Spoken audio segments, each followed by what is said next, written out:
Alibaba.com पता है Chinese का, it is as good as Chinese Amazon. और अगर चाइना के मार्केट में जाएंगे आपको अमेजोन नहीं मिलेगा वहां पे। Chinese they are very very selfish people, they don't use other products. आपको पता है अमेरिकन मेंटालिटी क्या है? American people they say we love America but we use Chinese product. American क्या बोलते हैं, हम हमारे देश से पैदा करते हैं लेकिन प्रोडक्ट किसकी यूज करेंगे? चाइना की यूज करेंगे। बट एडवर्सली चाइनीज लोग क्या कहते हैं? We love our country, we will use our product and we will let people other to use our product. इसलिए चाइना का मार्केट बहुत बड़ा बना हुआ है, राइट? तो ये ग्रोथ माइंडसेट में क्या है? Failure is an opportunity. Fix mindset में क्या होता है? दिस इज माय रियलिटी, खत्म, मैं फेल हो गया, बस इसके आगे कुछ नहीं कर सकता मैं। ये हो गया आपका फिक्स माइंड। ग्रोथ माइंड में क्या है? I can learn to do anything I want, मैं सीखने के लिए कुछ भी कर सकता हूं। ये हो गया आपकी ग्रोथ माइंडसेट। फिक्स माइंडसेट में क्या है? I am either good at it और आई एम नॉट, मैं इसमें अच्छा हूं या अच्छा नहीं भी हूं। इसके अलावा एक फिक्स बाउंड्री बनी रहती है फिक्स माइंडसेट में। ग्रोथ माइंडसेट में कैसा है? अनलिमिटेड पोटेंशियल रहता है उसमें। वो क्या बोलते हैं ग्रोथ माइंडसेट वाले? Sky is not the limit, मतलब आसमान भी मेरे लिए लिमिट नहीं, मैं कितना भी कुछ अप्लाई कर सकता हूं। ग्रोथ माइंडसेट वाला कहता है। लेकिन फिक्स माइंडसेट वाला क्या कहता है? नहीं, जितना भी मेरे को मिल रहा है मैं उतने में खुश हूं। This is good example for government jobs. वो हट के कुछ सोचते ही नहीं लोग, उनको पता है कि at the end of the salary मिल। आपको पता है कोविड में एक अच्छा एग्जांपल देता हूं, टीचर्स का या गवर्नमेंट सर्वेंट का एक दिन का सैलरी उन्होंने डिडक्शन किया था। They make the whole noise in the world actually. ऐसा बता रहे कि एक दिन का हमारा सैलरी का डिडक्शन हो गया, गवर्नमेंट ने हमारा एक दिन का सैलरी डिडक्शन किया, हालांकि घर में बैठ के सैलरी ले रहे थे वो लोग। अभी बिजनेस में हमारा हुआ क्या ऐसा? बिजनेस में जितने दिन हमारे शटर बंद था उस दिन हमारा अकाउंट बंद था, उस दिन हमारे इनकमिंग बंद थे। लेकिन गवर्नमेंट सर्वेंट को था कैसा? Even they are sitting back home, salary उनकी रेगुलर आ रही थी। तो उनका देखो माइंडसेट अलग अलग होता है इंसान का। बिजनेस में हमको कोलैटरल थिंकिंग हट के सोचना रहता है, लेकिन जॉब में ऐसा नहीं होता है। जॉब में तो आपको जो बॉस बोल रहा है वही करना है बस, पता जैसे है ना, आप जैसे डायरेक्शन देंगे वैसा ही जाएगा वो। तो ये होता है ग्रोथ माइंडसेट में। Challenges to help me, challenges मेरे को हेल्प करते हैं आगे बढ़ने के लिए। फिक्स माइंडसेट में क्या होता है? I don't like to be challenged, मेरे को कोई चैलेंज करे मेरे को अच्छा नहीं लगता। ये फिक्स माइंडसेट। आप गवर्नमेंट को बोलो ना, आप कुछ बोले जाओ उनको, मला शिकू नको रे बोलते हो पहले से, बोलते नहीं बोलते। लेकिन आप बिजनेस में अपने कस्टमर को बोल सकते हैं क्या? अभी लेट्स से मैं गया कोई शॉप में गया, मैं बोला भाई ये कपड़ा पसंद नहीं, मैं दूसरा कपड़ा दे दो। आप बोलते सर हाँ अच्छी बात है, ये कपड़ा ठीक है, अच्छा देता हूँ। गवर्नमेंट डिपार्टमेंट में जाके बोलो सर ये सही नहीं है, बोलो मला शिकू नको तू आपलं बघून घे, ये बोलते। ये उनका लिमिटेड माइंडसेट है, फिक्स माइंडसेट है, क्योंकि उनको पता है उनको चैलेंज करना, उनको चैलेंज किया वो अच्छा नहीं लगता। लेकिन बिजनेसमैन को क्या लगता है? Challenge is the growing opportunity. तो बिजनेसमैन क्या करता है? चैलेंज को एक्सेप्ट करता है। ग्रोथ माइंडसेट में क्या होता है? फीडबैक इज कंस्ट्रक्टिव, है ना? जो भी हम फीडबैक देते हैं वो कंस्ट्रक्टिव, क्योंकि फीडबैक जो आ रहा है हम उनको फीड फॉरवर्ड में कन्वर्ट करना है। कस्टमर का फीडबैक फॉर्म लेते हैं ना हम लोग, सब लोग लेते हैं कस्टमर का फीडबैक। बिजनेस में कैसा रहता है? कस्टमर का फीडबैक बहुत इंपॉर्टेंट रहता है कि कस्टमर आपके प्रोडक्ट और सर्विसेज के क्या कह रहा है, उसका फीडबैक क्या है, वो फीडबैक को फीड फॉरवर्ड में कन्वर्ट करना है। मतलब आपके प्रोडक्ट और सर्विसेज में आपको चेंजेस, इंप्रूवमेंट लाना है। मतलब फीडबैक को आप फीड फॉरवर्ड में कन्वर्ट करेंगे तो चेंजेस आएंगे। लेकिन फिक्स माइंडसेट में क्या होता है? माय पोटेंशियल इज प्रीडिटरमाइंड, मेरी सोच लिमिटेड है, इसके आगे ज्यादा कुछ नहीं करता। ये फिक्स माइंड है। ग्रोथ माइंडसेट में क्या होता है? I like to try new things. जैसे एंटरप्रेन्योर्स है, एंटरप्रेन्योर्स का मतलब क्या है? नई नई चीज करना है, दैट इज बिकम एंटरप्रेन्योर। लेकिन फिक्स माइंड में क्या होता है? I stick to what I know, मैं वही सोचता हूं जो मेरे को अच्छा लगता है और मेरी लिमिट वही करना है जहां पे मेरे को कंफर्टेबल लगता है। तो दिस इज द डिफरेंस। मेरा इंटेंशन यहां को ये दिखाने का है कि बिजनेस का जो बिजनेसमैन है, जो स्टार्टअप्स है, जो एंटरप्रेन्योर्स है, they should have growth mindset. Growth mindset में आपको आपका विजन, आपका मिशन डिफाइन होगा और आपका दिमाग का ढक्कन खुलना चाहिए। दिमाग का ढक्कन खुलना बहुत जरूरी है। अदरवाइज क्या है, एक ओवर मेंटालिटी होती है हमारे में, मेरे को सब मालूम है, मैं सब कुछ कर सकता हूं। गॉड, अल्लाह, भगवान हर इंसान को यूनिक बनाया हमारी दुनिया में, राइट? मेरी कैपेसिटी, मेरे स्किल्स मेरे साथ मैच होते हैं, उनके स्किल्स मेरे साथ में नहीं मैच होते। तो every person on the earth is unique. अभी आप देखो ना, गॉड का क्रिएशन ऐसा है, हमारे एक दूसरे के फिंगरप्रिंट्स मैच नहीं होते, एक दूसरे के हमारे आई स्कैनिंग मैच नहीं होते। तो every human being is unique. तो हर ब्रांड लारा सचिन नहीं हो सकता, सचिन ब्रांड लारा नहीं हो सकता। सचिन की अपनी पोजीशन है, ब्रांड लारा की अपनी पोजीशन थी क्रिकेट के अंदर। तो तो इसलिए ग्रोथ माइंडसेट बिजनेस के लिए बहुत जरूरी है, जहां पे आपको चैलेंजेस होना है, जहां पे आपको मिशन विजन सेट करना है, एंड जहां पे आपको कंस्ट्रक्टिव फीडबैक लेना है, जहां पे आपको बढ़ना है। सेल्फ असेसमेंट के बारे में कितने लोग जानते हैं? सेल्फ असेसमेंट का मतलब क्या है? आत्मचिंतन। सही मराठी वर्ड है जाने भाई, आत्मचिंतन। बिजनेसमैन को आत्मचिंतन की बहुत जरूरत है। सेल्फ असेसमेंट हम लोग करते ही नहीं। सेल्फ असेसमेंट में सबसे इंपॉर्टेंट जो चीज है वो आगे business mindset. Business mindset is as good as your growth mindset. ठीक है, वो बिजनेस माइंडसेट लाना जरूरी है। Then again I come to the same topic, set a smart goal of yourself. आप अपने लिए एक स्मार्ट गोल सेट करना है आपको। स्मार्ट का मतलब क्या होता है? Specific, major. आपको डिफाइन करना है आपका गोल। स्पेसिफिक गोल क्या है, आपको करना क्या है, कौन से प्रोडक्ट में, कौन से इंडस्ट्री में जाना है। मेजरेबल, वो मेजर कर सकते हैं कि उसको आप मेजर कैसे करना है आपको? हाँ भी वो पॉसिबल है कि नहीं है मेरे लिए। अभी बहुत सारे लोग बिजनेस में ना बहुत अनरियलिस्टिक गोल सेट करते हैं, वो उनको हासिल भी करना नहीं मालूम है उसके लिए क्या करना चाहिए। लेकिन बिजनेस में आपको स्मार्ट गोल बहुत जरूरी है सेट करने का। अचीवेबल गोल आपका अचीवेबल होना चाहिए। ऐसा नहीं, मैंने जैसे एग्जांपल दिया, मेरे को कल जैसे जेब बेसस बन सकता हूं, अचीवेबल है, बट एक्शन प्लान जरूरी है अगेन, है ना। तो इसीलिए आपका गोल अचीवेबल रहना चाहिए, रियलिस्टिक। इसे बताया रियलिस्टिक मतलब वो हकीकत में आप सोच सकते हैं कि हाँ ये हो सकता है मेरे लिए। ऐसा nothing is impossible in the world, every impossible words itself says that I am possible. Impossible की स्पेलिंग क्या है पता है आपको? उसको ब्रेक कर दो, आई एम पॉसिबल। हो गया कि नहीं हो गया? तो गॉड ने या अल्लाह ने या भगवान ने हमको हर चीज में हमारी जो कैपेसिटी है, देखो ये सब हमारे क्रिएटिव है, हमने बनाए हैं। एरोप्लेन दिमाग तो अल्लाह ताला ने दिया, लेकिन क्रिएशन हमने किया है। तो अल्लाह ताला ने हमारे को हमारे हिसाब से ही गोल सेट करने का मौका दिया हुआ है, और टाइम आउट होना चाहिए। ऐसा नहीं कि मैं गोल सेट कर रहा हूं बट एक्शन नहीं, कुछ नहीं, टाइम के लिए सेट नहीं किया। I mean we are having a limited life, right. कोई बोल सकता है कि मेरी 60 साल उम्र होगी, 70 साल होगी, 80 साल होगी, कोई नहीं बोल सकता, because nobody knows this.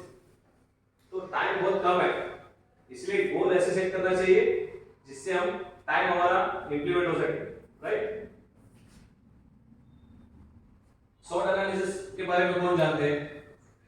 SWOT analysis बहुत इंपॉर्टेंट चीज है हर एक की लाइफ में। SWOT एनालिसिस का मतलब होता है, S का मतलब होता है स्ट्रेंथ, W का मतलब होता है वीकनेस, O का मतलब होता है अपॉर्चुनिटीज एंड थ्रेट्स। हर इंसान को अपना SWOT एनालिसिस करना जरूरी है। Where strength and weakness are internal factor, opportunities and threats are external factor. Internal factor को हम कंट्रोल कर सकते हैं क्या? कर सकते हैं कि नहीं कर सकते? कौन बोलेगा? कर सकते हैं। लेकिन एक्सटर्नल फैक्टर को हम कंट्रोल कर सकते हैं क्या? नहीं, एक्सटर्नल फैक्टर को हम कंट्रोल नहीं कर सकते, लेकिन हमारी जो स्ट्रेंथ और वीकनेस है हमको उस पे काम करना चाहिए। हमारी जितनी भी स्ट्रेंथ है, हम कौन सी चीज में अच्छे हैं, कौन सी चीज अच्छी तरीके से कर सकते हैं, क्या हमारी कैपेसिटी है, हम कितना डेडिकेटेडली फोकसली काम कर सकते हैं, ये हमारी स्ट्रेंथ है। वीकनेसेस क्या है? अभी एक बिजनेस में मेरा सबसे बड़ा वीकनेस क्या है? I can't say no to anyone. मैं किसी को ना नहीं बोल सकता, लेकिन बिजनेस में एक बहुत बड़ा वीकनेस है मेरा। But still I need to keep this weakness with me, because in this way I can keep connecting with the people. लेकिन down the line sometimes ऐसा होता है कि लोग उसका एडवांटेज लेना शुरू करते हैं। तो आपको आपके वीकनेसेस पे भी ध्यान देना है, और वीकनेसेस में आपको अपॉर्चुनिटी क्या मिल रही है। अगर मैं एक बंदे के साथ में, मेरा वीकनेस है कि मैं कुछ नहीं बोल रहा हूँ, वो समझ रहा है मेरे को, लेकिन उसमें से मेरे को बंदा समझ सकता है कि हाँ इनकी पर्सनैलिटी ऐसी है, तो वो क्या होता है मेरे लिए अपॉर्चुनिटी बन जाती है। थ्रेट, ठीक है, मतलब होता है थ्रेट। थ्रेट जैसे स्केलिंग फैक्टर है ना। देखो हमारा महाराष्ट्र में बेसिकली ऐसा है, बचपन से हमको ये सिखाया गया है कि चांगलं शिक्षण, चांगली नोकरी आणि चांगली मुलगी, तीनच कन्सेप्ट हमको महाराष्ट्र कल्चर में है, राइट? बरोबर है क्या मॅडम? हाँ, चांगलं शिक्षण, चांगली नौकरी आणि चांगली मुलगी, इतने में हमारा लिमिटेड एरिया था। लेकिन थ्रेट हमारे क्या है? अभी गुजराती लोगों को देखें आप, उनके पास थ्रेट फैक्टर है नहीं, बड़ा रिस्क लेते हो। हम लोग रिस्क नहीं लेते बिजनेस में। महाराष्ट्र कल्चर बिजनेस में बिल्कुल रिस्क नहीं लेता। जितना बड़ा रिस्क है उतना बड़ा प्रॉफिट भी है, उतनी बड़ी रिकॉग्निशन भी मिलती है आपको मार्केट के अंदर। लेकिन गुजरात के लोग देखो, आज 13 14 साल के बच्चे एंटरप्रेन्योर्स बन रहे हैं।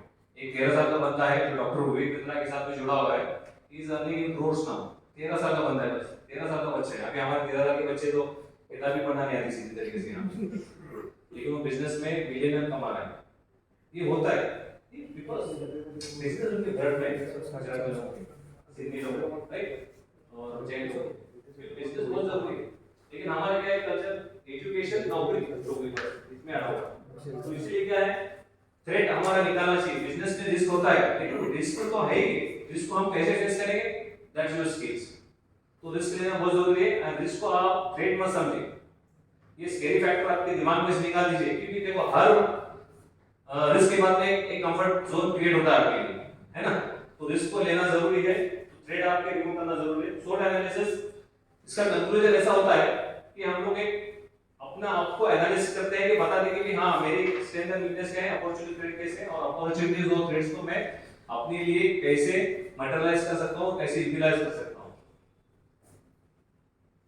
फाइनेंशियल गोल, फाइनेंशियल कैपेसिटी भी हमारी जरूरी है। ऐसा नहीं कि मैं बड़ा सपना देख रहा हूँ लेकिन फाइनेंशियल सपोर्ट मेरे को मिल रहा है उसके बारे में, तो हमारी फाइनेंशियल जितना होता है ना, जितनी चाहते उतनी कमाना जरूरी है। But I am not agree with this, business में ऐसे नहीं होता, रिस्क लेना जरूरी है, लेकिन गोल भी आपकी फाइनेंशियल कैपेसिटी भी आपको जरूरी है। ऐसा नहीं आप ट्रैप में फंस जाओ, किसी से कर्जा लिया, बिजनेस शुरू किया, ठप से गिर गए, बैंक से इतना बड़ा कर्जा लिया, बिजनेस को सही से नहीं चलेगा, ठप से गिर गए, मतलब आप तो जा रहे आपकी पूरी फैमिली ट्रबल में आ जाएगी उसकी वजह से। तो आपकी फाइनेंशियल कैपेसिटी भी आपके लिए जानना बहुत जरूरी है।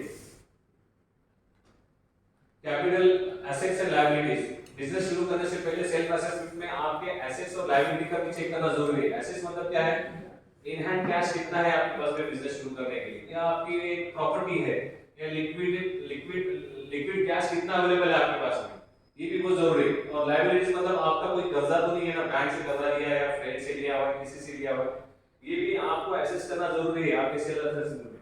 तो आपका अगर आप कैपिटल असेसमेंट कर रहे हैं, तो आपको अगर आपके पास एसेट्स है, लिक्विडिटी आपके पास अवेलेबल है, कोई प्रॉपर्टी आपकी अवेलेबल है, तो that is an added advantage to your business, है ना। बिजनेस में आप रिस्क ले सकते हैं, लेकिन आपके पास अगर लायबिलिटीज है तो you will be under stress, you will be under pressure. समझो मैंने बैंक से 25 लाख का लोन लिया हुआ, बिजनेस करना है, बैंक को तो हर महीना मेरे को प्रिंसिपल अमाउंट प्लस इंटरेस्ट तो देना पड़ेगा, ये प्रेशर क्रिएट हो जाएगा मेरे लिए, और प्रेशर क्रिएट होगा तो then I will be in frustration again, frustration में आ जाएगा तो I will do lot of mistakes, है ना।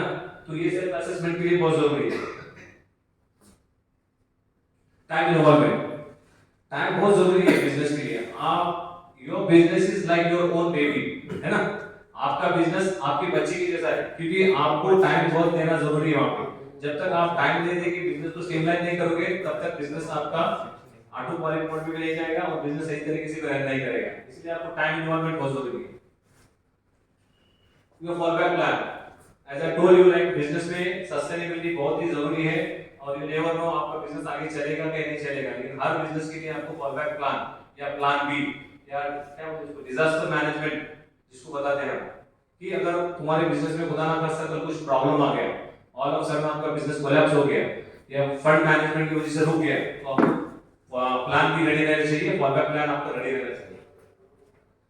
How to select the industry, अभी 70% तो लोग ऑलरेडी यहाँ पे इंडस्ट्री सिलेक्ट किए हुए हैं, बट स्टिल जो भी नए एंटरप्रेन्योर्स है, स्टार्टअप, उनके लिए जरूरी है, और जो अभी ऑलरेडी इंडस्ट्री में भी है उनके लिए भी असेसमेंट करना बहुत जरूरी है कि भी आपको इंडस्ट्री का असेसमेंट कैसे चाहिए। Do R and D for your market and product, research and development, आपके इंडस्ट्री में रिसर्च एंड डेवलपमेंट करना जरूरी है। जैसे आप, मैं इलेक्ट्रॉनिक बिजनेस में हूँ, या मैं टेलीकम्युनिकेशन बिजनेस में हूँ, मैं रिटेल में हूँ, मैं डिस्ट्रीब्यूटर में हूँ, मैं लॉजिस्टिक में हूँ, आपको आर&डी करना जरूरी है कि आपका मार्केट क्या है, आपके प्रोडक्ट क्या है। जब तक आप रिसर्च एंड डेवलपमेंट नहीं करोगे, आप एक कंक्लूजन पे नहीं पहुंचोगे कि ये इंडस्ट्री हमारी सिलेक्ट की हुई सही है नहीं सही। Every idea has a life cycle, growth, sustainability, decline. कोई भी बिजनेस की आइडिया रहेगी, उसके 3 स्टेजेस पे काम करती है वो। एक तो होता है ग्रोथ, अभी मैंने बिजनेस शुरू किया, ग्रोथ हो रहा है, ठीक है, एक पॉइंट पे जाके एक स्टेबिलिटी आ जाती है उसके पास, फिर उसका डिक्लाइन शुरू होता है। वो उर्दू में कहते हैं ना, हर जवाब का क्या बोलते हैं उर्दू में उसको, हर उरूज के बाद जवाब है। तो ये हर इंडस्ट्री में आता है, हर सेगमेंट में आता है। तो लाइफ साइकिल भी बिजनेस की ऐसी इंडस्ट्री की ऐसी होती है, एक होता है ग्रोइंग पीरियड आपका, दूसरा होता है सस्टेनेबिलिटी, तीसरा होता है डिक्लाइन। तो इसके लिए आपको प्रिपेयर होना चाहिए, आपको पता होना चाहिए कि ये इंडस्ट्री अगर मैं सेलेक्ट कर रहा हूं तो उसकी पॉसिबिलिटी क्या है, इसकी लाइफ साइकिल कितनी लंबी है, कहां तक चल सकता है, कितने के बाद सस्टेन हो सकता है, उसका ड्रॉप डाउन कब हो सकता है, डिक्लाइन कब हो सकती है इंडस्ट्री। अभी आप जैसे देखिए कोविड पीरियड में ना, FMCG, pharmacies and food and beverages, ये कंटिन्यूअसली सस्टेन कर रहा था, और ये कभी डिक्लाइन होने वाला भी नहीं है, क्योंकि जब तक इंसान जिंदा है उसको दवा भी लगी हुई है, खाना भी लगा हुआ, दवा भी लगी हुई है, राइट। तो ये इंडस्ट्री सिलेक्शन का आपको बहुत इंपॉर्टेंट फायदा होता है। Opportunity side, volume and value, मतलब आप अभी जैसे हम सोलापुर की बात करेंगे तो more than 40% people they are just hand to mouth situation में रहते हैं। हमारा जो तबका है सोलापुर का बेसिकली, जैसे उस्मानाबाद भी है, लातूर भी है, 40% से ज्यादा लोग है ना लेबर कैटेगरी में आते हैं जो रोजाना कमाते हैं और रोजाना खाते हैं। लेकिन हम जब इंडस्ट्री को सिलेक्ट कर रहे हैं तो हमको ये भी पता होना चाहिए कि हमारे इसके इंडस्ट्री के अपॉर्चुनिटी साइज कितना है, उसका वैल्यूएशन कितना हो सकता है, उसका वॉल्यूम काम बिजनेस कितना कर सकते हैं, राइट। थोड़ा फास्ट जा रहा हूं क्योंकि टाइम अपने पास है। ग्रोथ प्रोस्पेक्ट और फ्यूचर फिट क्या है हमारी इंडस्ट्री का, मतलब ये हमारी industry let's say next 5 year तक सस्टेन हो सकती है कि नहीं हो सकती, लेट्स 7 ईयर तक सस्टेन हो सकती है कि नहीं हो सकती, इसका फ्यूचर फिट कैसा है ये आपको इंडस्ट्री सिलेक्शन करने के लिए पता होना चाहिए। अभी जैसे बहुत सारी इंडस्ट्री हमारे यहाँ पे है जो सस्टेनेबल इंडस्ट्री है, डिमांड एंड सप्लाई गैप ये हर बिजनेस में होता है, आपको पता है डिमांड एंड सप्लाई की इलास्टिसिटी होती है, जितना मार्केट में डिमांड है सप्लाई भी उस तरह से हो रहा है तो प्राइस स्टेबल होती है, राइट। डिमांड ज्यादा है सप्लाई कम हो रहा है तो प्राइस घटती है, और सप्लाई ज्यादा है डिमांड कम है तो प्राइस घटती है ना। तो इंडस्ट्री एसेसमेंट में ये आपको डिमांड एंड सप्लाई का भी बहुत तरीके से मतलब एनालिसिस करना जरूरी है। डिमांड एंड सप्लाई के बारे में तो सबको पता है, राइट। इनोवेशन, इंडस्ट्री में हम लोग इनोवेट क्या कर सकते हैं, अभी जैसे एक बेस्ट एग्जांपल दूंगा मैं आपको, ओयो होम्स।